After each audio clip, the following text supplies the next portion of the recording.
Olá, amigos do Notícias Agrícolas. Estamos começando um boletim agora, enfim, para tentar entender, né, para tentar saber mais sobre um dossiê que foi encaminhado ao governo americano e esse dossiê estaria aconselhando o atual presidente Biden a cessar parcerias com o Brasil.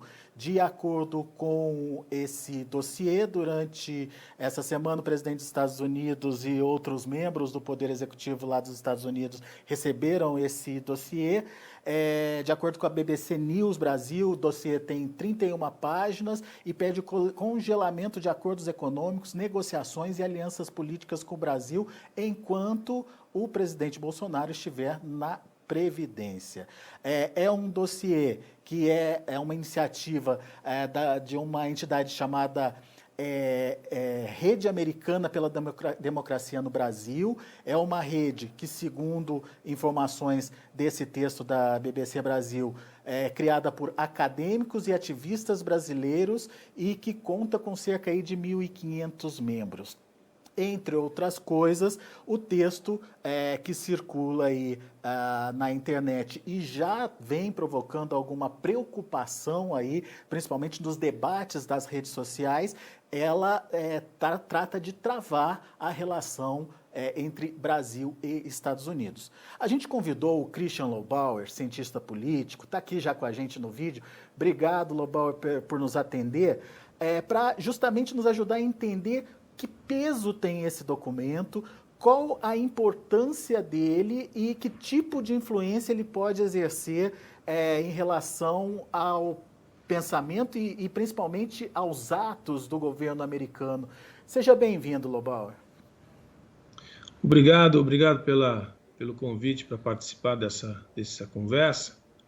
Olha, eu acho que o documento ele é muito mais barulhento do que o efeito que ele vai ter sobre as autoridades americanas. Agora, é muito ruim esse efeito que ele provoca, e mesmo porque é um documento muito mal produzido, né? Tem um conteúdo cheio de erros.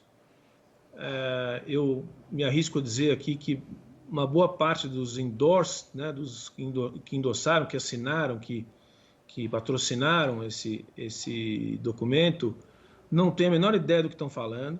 Vários professores de Brazilian Studies ali, que não têm ideia do que está escrito ali. Vários brasileiros que estão nos Estados Unidos, que fazem esse trabalho, como você disse, é ativismo, né? Só o título do material já dá a entender o viés ideológico que tem, né? A luta pela democracia, esse linguajar aí acusatório às instituições brasileiras. É um trabalho que atenta contra o país. O Brasil tem muitos problemas, a gente não vai negar, mas esse tipo de trabalho faz mais barulho, só atrapalha uma situação em que o país já está difícil e acho que não tem efeito direto e grande ou realmente significativo na ação das autoridades americanas. Agora, a opinião pública, sim. Pois é. Inclusive, a repercussão desse documento está muito maior. A gente está acompanhando também nas principais redes internacionais de notícia. A repercussão é muito maior na nossa imprensa aqui do que na própria rede internacional de notícias. Mas, enfim, só entendendo esse material. Você citou aí erros, né, falhas no documento. Falhas de que tipo, Lobauer? E isso pode ser descaracterizado? Isso pesa contra quem escreveu esse documento? Enfim, qual que é a sua análise? Eu vou dizer 3 erros que eu identifiquei rapidamente no texto. Se fizesse uma leitura um pouco mais cuidadosa, encontraria outros, mas tem 3, por exemplo, que eu vou lhe dar. Um é que ele faz menção à interrupção de negociações comerciais dos Estados Unidos com o Brasil. Não existem tais negociações. Não há hoje negociação de comércio aberta com os Estados Unidos. Então, romper essas negociações é romper nada, porque não está acontecendo nada hoje em dia em torno de liberação de mercados entre os dois países. Depois eles falam, por exemplo, em suspender o Brasil do G7. O Brasil não faz parte do G7, nunca fez. Então, suspender a eventual ascensão do Brasil ao G7 é uma coisa que não faz o menor sentido. Ou então eles fazem referência a um acordo previdenciário que existe, na verdade, um acordo em negociação tributária entre Brasil e Estados Unidos para lidar com questão tributária entre trabalhadores que foram de lá para cá e daqui para lá. E eles solicitam a incorporação de cláusulas trabalhistas nesse acordo previdenciário, que não é um acordo previdenciário. E cláusula trabalhista é o típico palavreado, junto com cláusulas ambientais, desse grupo negociador mais democrata nos Estados Unidos, um grupo mais radical democrata, e desse progressismo brasileiro aí que está fazendo campanha contra o atual governo. Então, é uma combinação política com dados técnicos mal feitos, com interesse político, e que gera só esse mal-estar, gera toda essa confusão de comunicação, inclusive dentro do Brasil, porque a mídia brasileira, na sua grande maioria, acha esse tópico e esse tipo de material interessante. Infelizmente, é um material ruim, e só atrapalha as condições brasileiras, que já são dificílimas, e gera essa confusão toda que a gente acompanha nas redes sociais. E você disse no começo da sua fala que arriscava dizer que, inclusive, tem brasileiro assinando coisa que não sabe o que está assinando. Agora, a participação de brasileiro depondo contra o país é meio confuso isso, né, Lobauer? No mínimo, teria que ser uma iniciativa para ajudar o país, não atrapalhar, né? Não, então, é um documento político. O que eu quis dizer é o seguinte: você tem brasileiros em instituições americanas, esses estão fazendo política partidária, e tem americanos que são professores ou líderes de institutos de Brazilian Studies, né? Ou tem lá muitos professores de Brazilian History, história brasileira, estudos brasileiros. Esses professores são influenciados por quem aparece muitas vezes lá para falar sobre o Brasil, e quem aparece geralmente não são as pessoas que estão aqui na lida, no trabalho da agricultura, no trabalho da indústria. Não é isso que aparece. O que aparece lá é ativista político. Então a academia americana, muitas vezes não por má fé, mas por ideologia, também se influencia por esses brasileiros que querem levar um problema político para fora. E sai esse tipo de documento. É uma pena, isso acontece muito, tem acontecido muito no mundo inteiro. Não tem um equilíbrio no debate, entende? E eu acho que não tende a melhorar, porque como o governo brasileiro é muito confrontador e fala realmente, o presidente da República fala coisas às vezes que ele poderia não falar, gerou-se um ambiente de bipolaridade aí que dá a esse tipo de documento ruim o impacto que ele não teria se houvesse o mínimo de equilíbrio na conversa entre as partes que têm diferenças de ponto de vista. Pois é, sobre essa questão aí da relação, né, com os Estados Unidos, o dossiê defende que Biden retire o apoio atual dos Estados Unidos à adesão do Brasil à Organização para a Cooperação de Desenvolvimento Econômico, OCDE, e aquilo que você falou, questione a participação do Brasil no G7 e no G20. Enfim, são questões que não precisavam estar sendo discutidas em um dossiê, né, Lobauer? Não tem o menor sentido brasileiros e acadêmicos incentivarem os americanos a não apoiar o Brasil a entrar na OCDE. O Brasil entrando na OCDE é uma coisa boa para todo mundo, para a OCDE e principalmente para os brasileiros. Porque entrar na OCDE não significa entrar numa instituição burocrática, significa seguir uma série de protocolos e de regulamentos de comportamento transparente, de austeridade, de respeito a uma série de regras internacionais, é colocar o Brasil na civilização moderna. É isso que significa entrar na OCDE. E o apoio americano é essencial para isso. A gente tem que lutar para que o Brasil seja aceito. E o Brasil também tem que querer, porque o Brasil até 2018 nem se interessava por isso. Então a gente tem que virar a chave. Então esse tipo de coisa é lamentável que isso aconteça, entende? Que é uma agenda totalmente invertida de gente que quer fazer política partidária com documento internacional contra um governo que tem os seus problemas, mas o serviço acaba sendo contra todo o país. De acordo com Daniel Brindes, diretor do Greenpeace nos Estados Unidos e um dos autores do dossiê, a intenção do texto também é, aspas, preparar o governo Biden para o fluxo de desinformação vindo do governo Bolsonaro. O meu questionamento para você é o seguinte: tudo que o governo falar, mesmo que ele rebata, mesmo que ele traga informação, isso pode vir a ser desacreditado, Lobauer? Essa campanha ela pode prejudicar essa relação, principalmente de comunicação entre os governos? Tem esse risco? Eu acho que nós estamos vivendo um mundo em que a informação e a perspectiva e a percepção de verdade, de fato, de ciência, de realidade, estão todos abalados, né? E os governos também têm sofrido com isso, no Brasil e no mundo.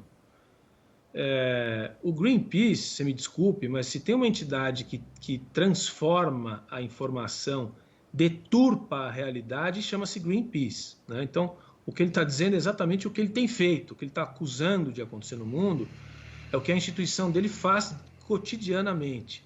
Nós estamos vivendo hoje no Brasil uma ação, uma sessão no Tribunal Superior, no Supremo Tribunal Federal, no momento que nós estamos conversando aqui, de uma ação direta de inconstitucionalidade movimentada pelo Greenpeace contra todo um trabalho que esse país construiu em biotecnologia, no CTN-Bio, né, que pode reverter 15 anos de excelência de trabalho, porque o Greenpeace acha que não deve ser assim, e muitas pessoas acabam ouvindo o Greenpeace. Então, só para dar um exemplo de como é perversa essa conversa, eu acho que o governo Biden vai ter um perfil muito diferente do governo Trump, em coisas boas e em coisas ruins. Temo que ele seja influenciado de forma exagerada e desfigure um pouco a agenda trabalhista e ambiental. Acho que isso não vai acontecer, porque tem muita gente responsável na administração do Biden, muito mais sênior do que o que estão nesse estudo aí, e que saberão colocar as pautas com um pouco mais de equilíbrio quando se trata de pensar o Brasil e as relações bilaterais com os Estados Unidos. Em relação ao agronegócio, especificamente, textualmente a gente tem citados aí a soja, o boi e madeira, se eu não me engano, que seriam setores que o governo Biden teria que prestar mais atenção para evitar que as consequências ambientais, de desmatamento, enfim, fossem ampliadas. Dá para contradizer, enfim, dá para mudar esse discurso? O que a gente precisa fazer, Lobauer? O que a gente precisa fazer é o que nós estamos tentando, todas as entidades agrícolas, mais o Ministério da Agricultura, mais o Ministério do Meio Ambiente, mais a Apex e parte dos homens públicos brasileiros, é levar à comunidade internacional os dados e os fatos, mesmo aqueles que são ruins, mas com equilíbrio. Então, essa agenda que os europeus são especialistas, agora ganhou um pouco mais de proporção nos Estados Unidos. De novo, eu não acho que os americanos vão ter o mesmo ativismo europeu como a gente tem visto nos últimos anos, ou seja, ler os dados de uma forma enviesada e transformar isso num cavalo de batalha, embutindo o protecionismo comercial nessa conversa. Não acho que os americanos vão fazer isso, mas eu acho que essa agenda vai ganhar espaço nas mídias internacionais e também na americana. O que a gente tem que dizer sobre soja, sobre boi, sobre papel e celulose, é o seguinte: é o que está na realidade dos fatos e da ciência. 100% das florestas plantadas no Brasil, que produzem papel e celulose, são plantadas. Não existe papel e celulose brasileira que sai de floresta de nenhum bioma. Ponto 1. Isso é fato, né? E há muito tempo. Fato 2. De toda a produção de bovina brasileira, toda a proteína animal que vai para os Estados Unidos, que só vai boi, porque não vai frango, há problemas localizados de compra de rebanhos ou de cabeças que vêm eventualmente de regiões que foram devastadas ilegalmente. Mas é marginal esse processo. Há estudos aí que estão sendo debatidos, inclusive recentemente. É marginal. Há o problema, mas não é. A proteína animal brasileira não vem das áreas amazônicas, certo? E, finalmente, a soja. A soja, os cálculos aproximados levam assim, no máximo 2% de toda a soja brasileira produzida e exportada vem da Amazônia legal, não é da Amazônia bioma. E da Amazônia legal, uma boa parte é soja legal, que vem de áreas derrubadas dentro da lei. Então, é irrisório a parte de soja, que ainda pode haver, ainda existe uma ou outra que vem realmente de áreas que foram desmatadas ilegais e até do bioma, mas é uma coisa marginal, isso tem que ser colocado na conversa. Então não adianta colocar foto de incêndio em Amazônia e dizer que a soja brasileira devasta a floresta, porque isso não é verdade. Quer dizer, são coisas boçais, banais, que têm que ser esclarecidas para a comunidade internacional. Agora, precisa de ajuda de gente honesta, de gente não partidarizada, de gente não politizada, de uma mídia interessada em informar, no Brasil e no mundo. Né? E isso tem sido um problema cada vez maior por uma questão de antipatia política, que eu não vou colocar aqui na conversa, se o sujeito gosta ou não gosta do governo. O que a gente tem que colocar são os dados na mesa, e os dados são esses que eu estou falando. Muito bem. Só para a gente arredondar, então, e concluir a conversa. Não é motivo de preocupação, pelo menos nesse momento, em relação ao que vai acontecer, até porque não tem nada oficial entre governo brasileiro e governo dos Estados Unidos na mesa, em discussão, certo?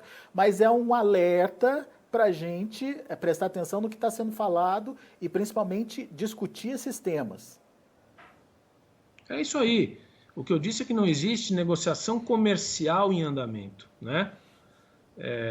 Mas o mais importante é que esse tipo de trabalho, tipo de alegação, não ganha a dimensão que ganha.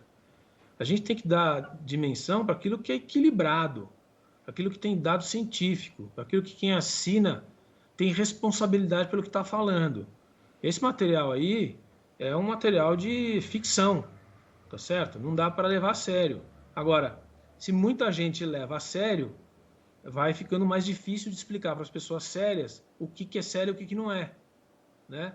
E esse é o mundo que a gente está vivendo. É um trabalho de segundo nível e que tem que ser contestado. Pessoas como eu, ou qualquer dirigente de entidade agrícola, ou qualquer analista sério das relações internacionais, pega um trabalho desse e não leva a sério. Mas quando ele vira notícia destaque internacional, aí ele acaba gerando ruídos que são muito difíceis de serem desfeitos. Pois é. Por isso foi importante essa conversa com você, Lobauer, para a gente entender realmente o potencial que esse documento tem. A princípio, a gente tem aí essas falhas, né? Esse documento que não tem sustentação em termos de conceitos e enfim, não tem força de argumentos para ser consolidado, mas temos também a chegada de um novo governo que, como você bem colocou, tem uma pauta já em discussão de mudança aí, de postura em relação às questões trabalhistas e ambientais no Brasil. Então, isso é importante da gente entender também como essas duas coisas podem se juntar aí daqui para frente. Por enquanto, meu caro, muito obrigado, mas eu acho que a gente vai conversar ainda bastante, porque é um tema que está rolando nas redes sociais e posso dizer que está meio que preocupando, principalmente o produtor brasileiro nesse momento.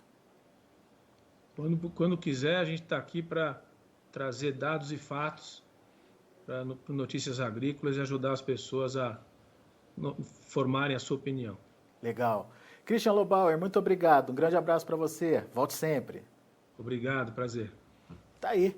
Christian Lobauer, cientista político, aqui com a gente, contando um pouquinho da percepção dele em relação a esse documento que está sendo questionado, enfim, que está sendo debatido muito nas redes sociais e nas redes do agronegócio, principalmente, a gente tem observado a preocupação dos produtores em relação a eles. Deixa eu mostrar para vocês um pouquinho do documento. Esse documento está em inglês, obviamente, mas para aqueles que tiverem curiosidade, a gente vai postar também no Notícias Agrícolas. É um documento de 31 páginas que, entre outras coisas, destacam pontos como democracia e Estado democrático de direito, direitos indígenas, mudanças climáticas e desmatamento, economia política, base de Alcântara e apoio militar dos Estados Unidos, direitos humanos, violência policial, saúde pública, coronavírus e liberdade religiosa e de trabalho. São os tópicos aí de divisão aí desse trabalho, e quem se interessar, quem quiser mais detalhes, o documento a gente vai disponibilizar, apesar de estar em inglês, para quem tiver curiosidade de entender um pouquinho melhor os conteúdos e perceber essas falhas que o Lobauer citou aí nessa documentação. Combinado? A gente agradece muito a sua participação, a sua audiência. Daqui a pouquinho a gente volta com outras informações e mais destaques. Aliás, não, na sequência já tem João Batista Olive, 12h30 começa o Tempo e Dinheiro aqui no Notícias Agrícolas. Continue com a gente.